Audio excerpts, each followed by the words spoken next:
This man differs from other men in only one respect.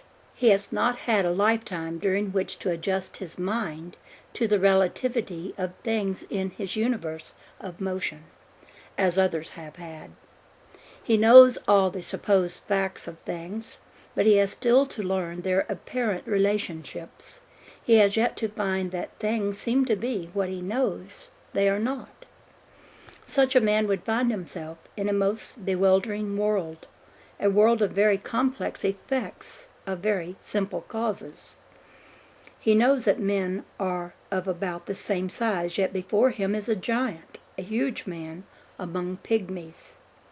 The man 10 feet away must be a dwarf, and the group across the street mere toys.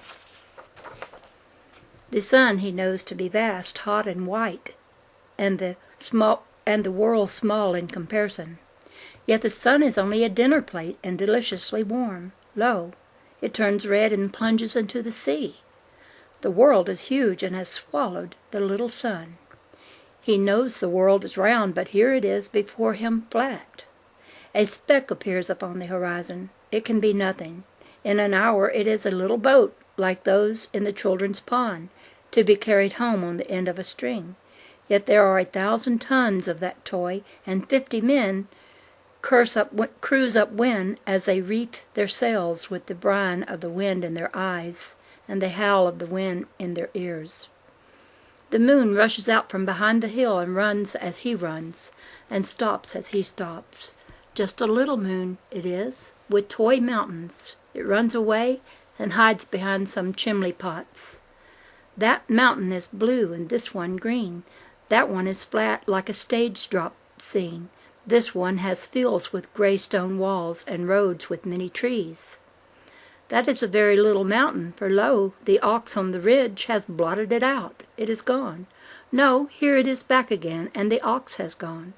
Where did the mountain go? How did it come back? And where has the ox gone?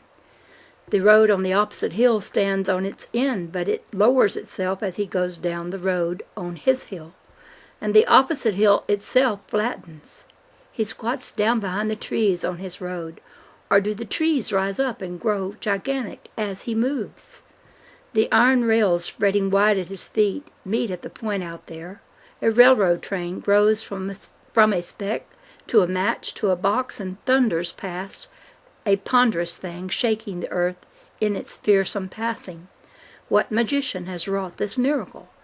This new-made man knows of the majesty of 10 billion suns which blaze in the firmament of night. Their hot fire pits swirl in 100,000-mile pools of swirling. Where is the glory of these fearsome orbs?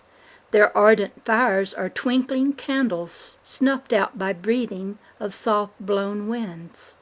The Milky Way is but a mist blown across the darkness of night. For such a man time only could adjust his mind to the relativity of appearances and the conditions of facts. Ah, will! The universe of man is but a kaleidoscope turning, ever turning, and complexing with its turning. This universe of form is a universe of integration, disintegration, and reintegration.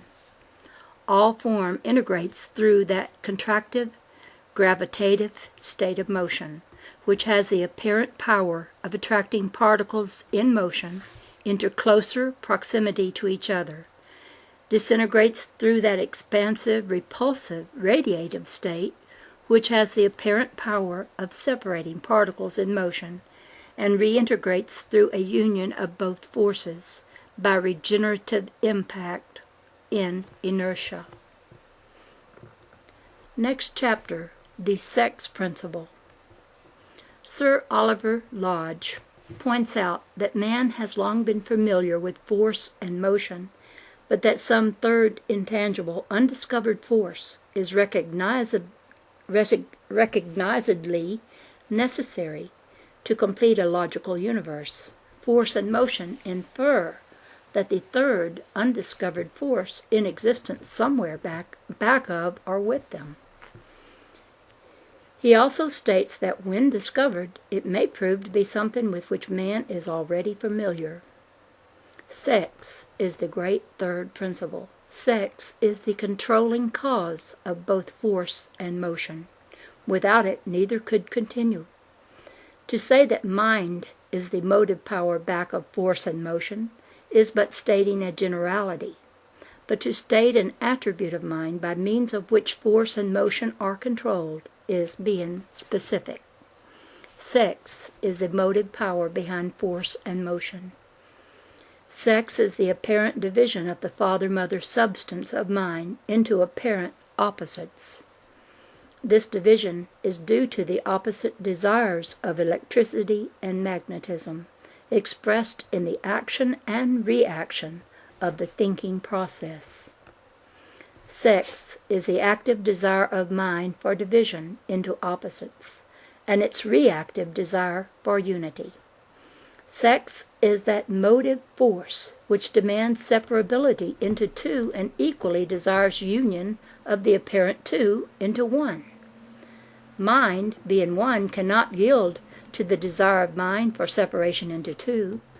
Sex desire of mind for divisibility into two succeeds only in producing an appearance of divisibility into two. Likewise, sex desire of mind for unity into one succeeds only in reproducing an apparent composite of the two. Sex is of all things from the beginning. Sex begins when light begins. Sex is the desire for the appearance of being, which constitutes the appearance of existence.